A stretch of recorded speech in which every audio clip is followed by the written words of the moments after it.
Welcome to Aquarian season. This is your moment to really stand up for what it is that you believe in now more than ever. This is your opportunity to really start to show up from a place of, I know what I have to offer. I know what I have to give, and I am not going to settle for anything less. I am non-negotiable about my value, about my dreams, about my goals. I know that they have power. And the more that I step into that personal power, the more I see my path around me step up too. Now is a time more than ever that we notice how much we are giving, and we want to be giving. That's the thing. Giving is part of our nature. Giving is who we are. However, so is receiving. And so how are you allowing the things that you give to also reflect the things that you receive? It is in this season that we start to see the nature of things going hand in hand. As much as we have to offer, as much as our creative gifts are moving forward and expanding, so should the things we're getting back. They should literally be a mirror. The things you put out to the world should also be things that you get to receive. And that's really exciting, and that's really juicy. And that's why this Aquarian season is asking us to shed what is just too heavy, what is too boring, what is too meh, and instead open up into what could feel like something that is overflowing, that is full, that is complete, that is satisfying, and to be non-negotiable when it comes to the things that you hold true. She got the moon and the stars, Mercury and Mars, Venus and Neptune, feel it in your heart. It's time for Star Slander. Star Slander.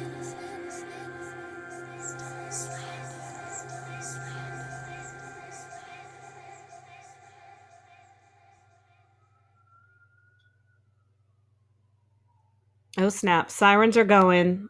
Red light, it's happening, it's on. It's Aquarius season, my friends. Welcome. Aquarius is a very friendly sign, to be honest. If you know an Aquarius, Aquarius Sun, Aquarius Mars, even Aquarius Venus, they probably have a lot of friends. And if you're dating one, they probably see their friends sometimes more than you. You're like, wait a minute, I thought I came first. And maybe in some capacities you get to with an Aquarius. They're pretty good about making sure you come first in that way. However, when it comes to social life, they're definitely all about community and making sure that they're having a good time. And they definitely have a very full Rolodex, so to speak, because that's, the Aquarian nature. Aquarian is, by what do you want to call it, old school astrological terms, the water bearer. It's not actually a water sign, it's an air sign. So it's all about communication. Any air sign is typically going to be very social. And the water bearer archetype comes from this notion of being someone that is a teacher, a humanitarian, someone that has a lot to offer. And a lot of that wisdom comes from their water barrel that they carry. So they're the water bearer because they're carrying this barrel of wisdom. They're carrying this vessel that holds water, that holds truth, that holds nourishment, that holds fulfillment. But oftentimes the Aquarian is so busy giving this water out to the world that it forgets to give it right back. Anyone that knows an Aquarian, or if you're an Aquarian, you take long showers. You need to be near the water. You like to be around that because it's your way to feel restored. It's your way to feel replenished. And so if you are Aquarian, like I said, Aquarian Sun, Aquarian Mars, you definitely have that need to make sure that there is balance and that you're not overgiving, because what will happen is you will be known as the one that gives the Aquarian goodbye. The Aquarian goodbye is somebody that literally is the life of the party, and then a minute later, they're nowhere to be found. Where did they go? Aquarian? Where are you? We were talking. You left. Why? Because an Aquarian will get to the point where they've reached their max and they burn out and they get resentful and they isolate. And they don't want to, because that's not in their nature. They're very social people. They don't want to do the Aquarian goodbye, but they kind of feel like they're in a jam. And the only way to restore is to literally be at that rock bottom place where like they're completely burnt out and they need to isolate. However, we want to notice, and this is for all of us in general, as we embark on Aquarian season, to not do that, to notice when we need to be putting in better boundaries, to be okay if we need to take a Saturday night off, to understand that as much as we have to give, we equally have as much to receive and benefit from. And it's a dance, and we need both. I am telling you, you may think that you're getting the benefits and the rewards from giving, giving, giving, giving, serving, serving, serving, doing, doing, doing. But I'm telling you, you will not see it in the long run. If you're looking to get a long game at your goals, if you're looking for long-term success, it is not from overgiving. That will guarantee you a long-term game of feast and famine, of being really charged and then really low, of maxing out your adrenals, of being burnt out, of losing your creative streak. That's honestly what can happen. And so I want us to all kind of embark around this notion of, what's my place in the world? What's my place within my community? What are my goals? And how do they all kind of play into each other? What are the things that I'm working on that benefit the community, that benefit myself, that benefit my immediate family? And where can I make sure that I'm still creating some space? Where can I make sure that I'm still patient? Aquarians are very impatient. When they want something, they want it now, and they don't understand. When they want it, that's why they have so many friends. When they want to go out, they'll just reach out to a bunch of people until someone says yes, and they have so many friends that they'll be able to do that. But essentially, it's kind of that notion of like, but I don't understand why I can't have it now. And it's the kind of that understanding that everything is a process. Everything takes time to be nurtured and to grow. And a lot of that comes from balance and trusting the process. So when we're embodying this Aquarian season until February 18th, we want to embody, how am I the water bearer? How am I someone that offers a lot of wisdom and gives a lot? And how am I someone that also asks for a return?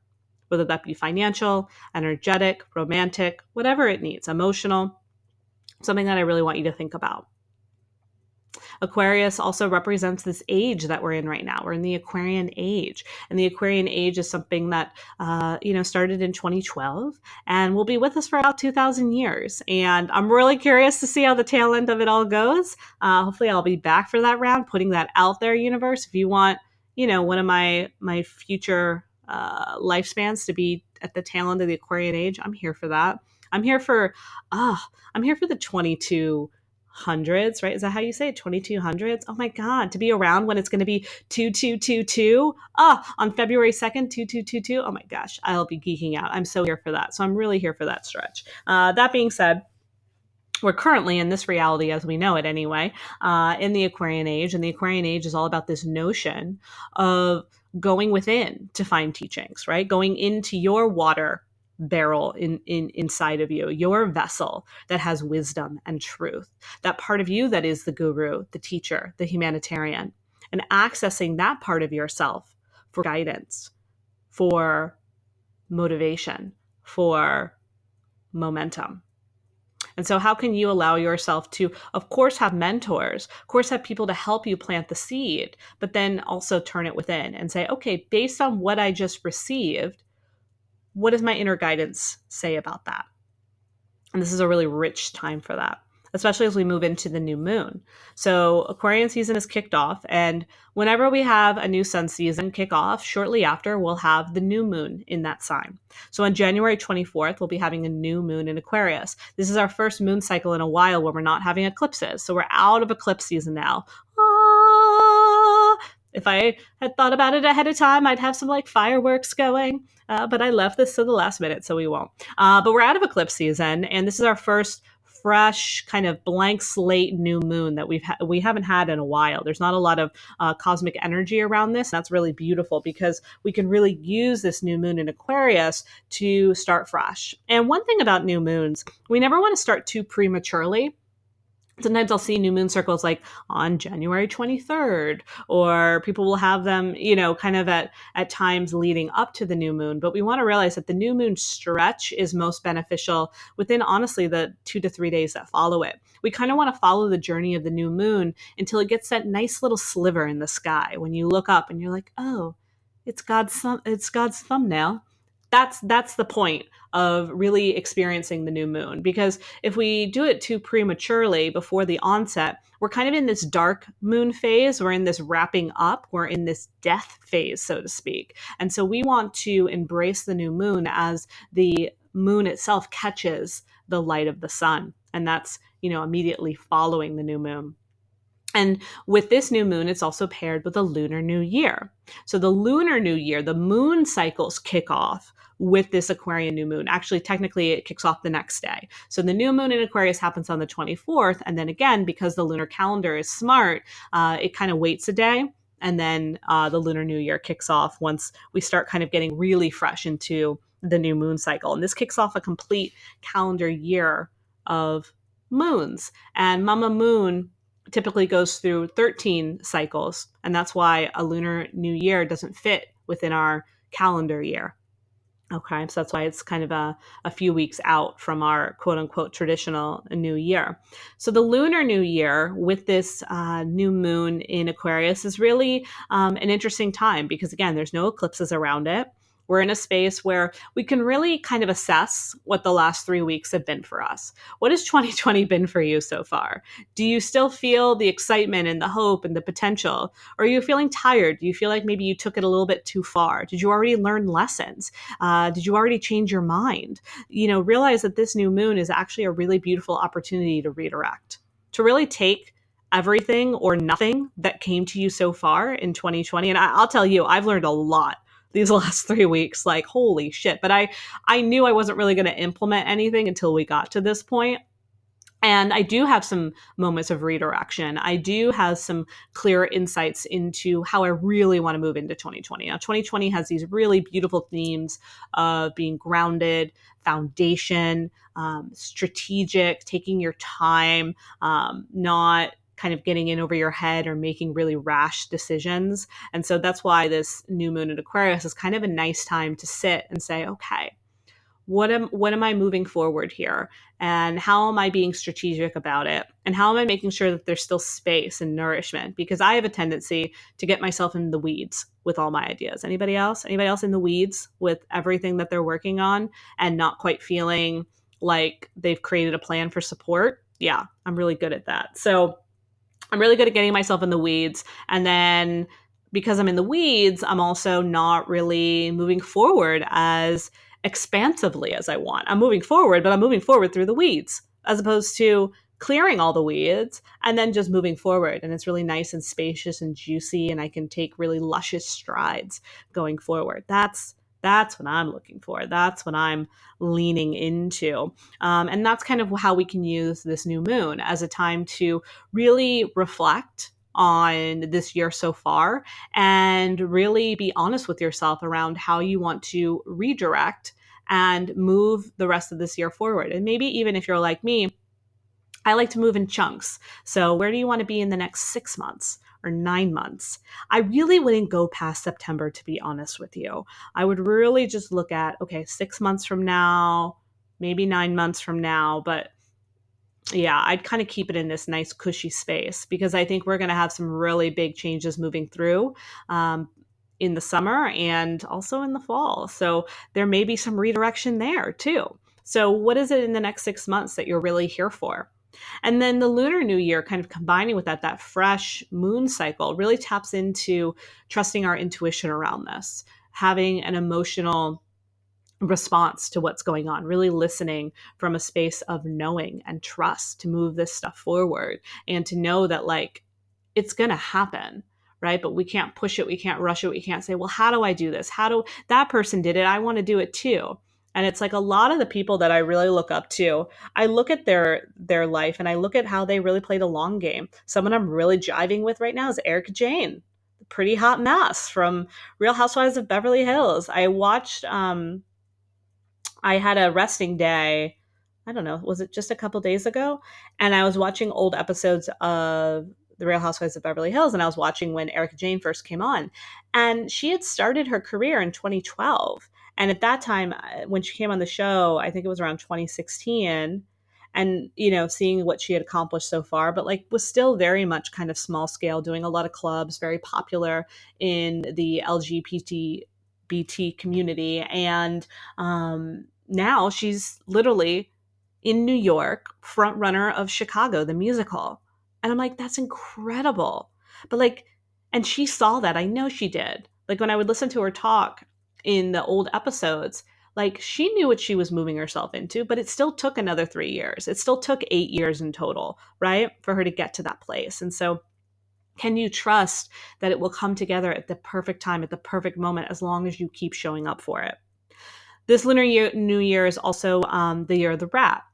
And, you know, for me, I used to live in New York. Like rats skeeve me out. They just do. I like try to be kind to all the animals in the kingdom, but like, oof, rats are a hard one for me. I don't know what it is, but I just, I'm not a fan. So, but when I did my research on the rat actually symbolizes this notion of a new day, of creation, and of wealth. And in Chinese culture, it's actually very symbolic. And so I was like, all right, I'm kind of here for that. But you have to be cautious. You have to not just like trust that, like, oh, yeah, this is the year of wealth. So I'm just going to like go hard or go home. No, no, no. This is the year of like being calculated. Because what's also interesting, the last time we had the year of the rat was 2008, and we had a recession. Also in 2008, Jupiter was in Capricorn, which Jupiter is in Capricorn right now until December. And so I find that interesting that Jupiter, the planet of luck, prosperity, and expansion, and the rat, which symbolizes new creation and wealth, are both teamed up together, and that happened in 2008. But what I do believe is that we have an opportunity this time around. You know, just because something happened before doesn't mean it's going to happen again. And I don't share this information to make you nervous or feel like there's going to be a fall per se, but I share it from the space of, you know, what could have been done differently to prevent that in 2008, and what can you do now to prevent any kind of fall or recession within your own life? Where could you be more strategic? Where could you be more patient? And those are the things I really want you to take with you throughout this entire year, because Aquarius is actually going to be having a moment in 2021. So we're going to get a taste of that with this season now. And so I really want you to just kind of play with it, get more familiar, more intimate with the energy of Aquarius before we kind of really embrace it in 2021.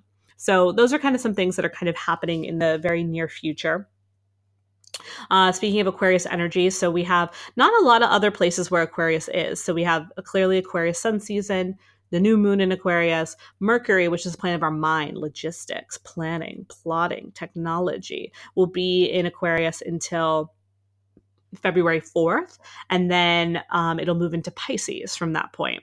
And Pisces will be having a Mercury retrograde from February 17th until March 10th. So our first Mercury retrograde of the year will be February 17th to March 10th. And this Mercury retrograde is happening in Pisces. And so it's really a time to reflect.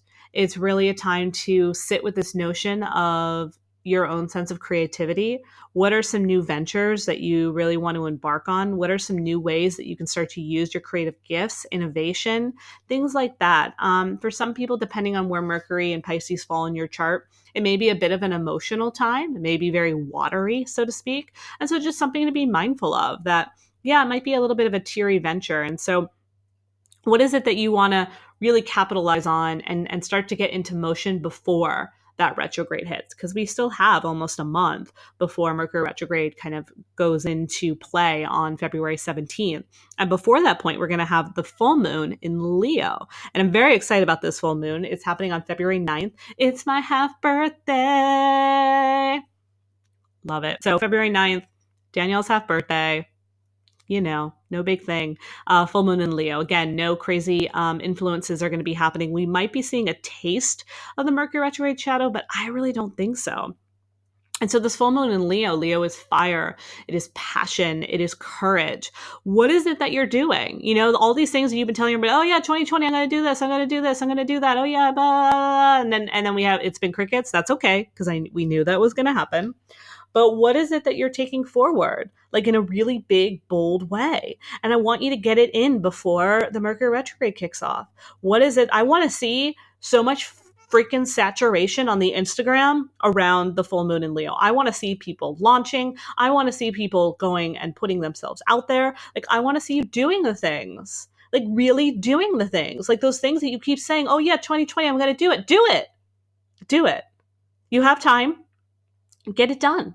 Okay? Get the ball rolling in whatever capacity that makes sense for you. That's what I want to see with this full moon in Leo. Okay? It is a gift to get you going.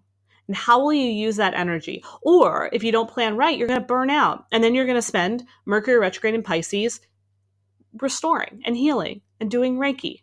Not for other people, but getting Reiki done because you're burnt out. Okay? Think about it.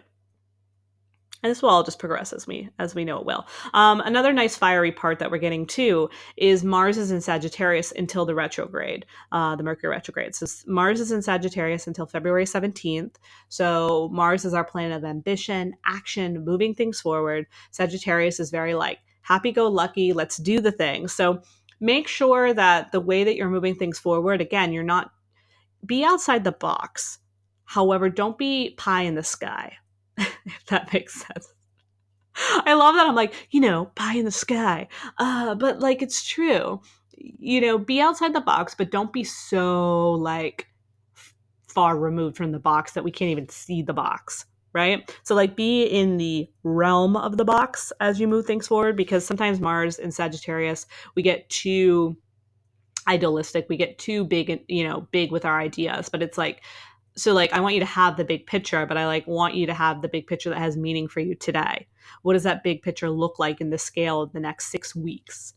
And just use that. Okay. That's going to help with that momentum and that fire. And, really this new season and this new moon and the lunar new year and the full moon in Leo, all of this is just going to really give us that nice little punch, and that spiciness that we're looking for before the turn of Mercury retrograde in Pisces. And again, I always say this as a disclaimer with Mercury retrograde, like, let's not make it into a big deal. The sky isn't falling, clearly, because I was talking about pies being in the sky, but the sky isn't falling. We're okay. We're adults. Put on your big Mercury retrograde pants and trust that this is going to be okay. And the more that we can stay calm during these times and not be like, oh my God, Mercury retrograde, and be like, oh my God, Mercury retrograde. I'm feeling a little emotional. I'm feeling a little stagnant. I'm feeling like I don't want to make any moves just yet. That's okay. Feeling like I need rest. Okay. Here's the thing. If you need rest, a lot of times, like, don't get me wrong, I am a huge component of self-care and rest. However, if we're living a life on purpose, if we're living a life where we feel like, yes, I'm doing the things I'm meant to do, we're not going to need to rest as much as you think. Okay? Burnout and needing rest and being too exhausted to move forward with your dreams isn't just your body needing restoration. It's likely your life needing redirection. It's likely that the things that you're doing are too exhausting to your system, and that's why you need rest all the time, and that's why you're not moving your dreams forward. And so I want you to take an honest look at the ways that you're needing rest and the ways that your life isn't moving forward, the ways that you keep saying yes to the things that you don't want to say yes to. Every time you say yes, when you mean no, means more rest is going to be required of you, more isolation, more time away from what it is that you really want to be doing. So it's just something I want us to think about. Now, don't get me wrong. When I'm doing things I love, I do need rest and I do need restoration. When I give a really big talk or I have a full week of clients, yes, I'm going to need that self-care. I'm going to need that float tank session. I'm going to need that massage. I'm going to need acupuncture. However, the recovery is a lot more seamless and there's more joy and fulfillment and less resentment and passive aggressiveness. And I think when we're tired because of those things, it becomes very wonky and it becomes harder to kind of get out of a jam, so to speak. But then we kind of use the excuse of like, oh, well, I just need to rest because my body needs it. Yes. And where could you start saying no ahead of time to prevent this? Okay. So those are some of the things I wanted to bring to light. I'm trying to keep this as neat as possible because it's a lot of information that we just threw at you. But really, I want you to just kind of think about, okay, Aquarius season as a whole, this is definitely a time of more innovation. I want us to feel like we're kind of sweeping any debris from the eclipse season, anything that carried over into the new year. Like, this is our time to kind of move beyond it, shift out of Capricorn season. Now, granted, we still have Jupiter and Saturn in Capricorn for a little while. So Still kind of, getting used to having boundaries and structure. That's great as we move into balancing that with our creative pursuits and things we want to do in that way. And then, really allowing ourselves to have a little bit of a fire lit under our ass in a way that serves us as we then, kind of round down into Mercury retrograde, which will be happening on February 17th. And then a couple days later, we'll move into Pisces season, which I will be here for you during that time. So happy Aquarius sun season, happy Lunar New Year, happy all the cosmic things, happy you. I freaking adore you. If you know one of your cosmic besties, especially one that's maybe Aquarian, let them listen to this episode. They're totally going to benefit from it. But really, this is kind of my report, my forecast for all of you. So please do share it out so we can keep sharing the wisdom and sharing the ways that this collective can look to the cosmos as a way for really beautiful awareness and a way to be uplifted and a way to move through these times. All right, I adore you. I'll talk to you soon.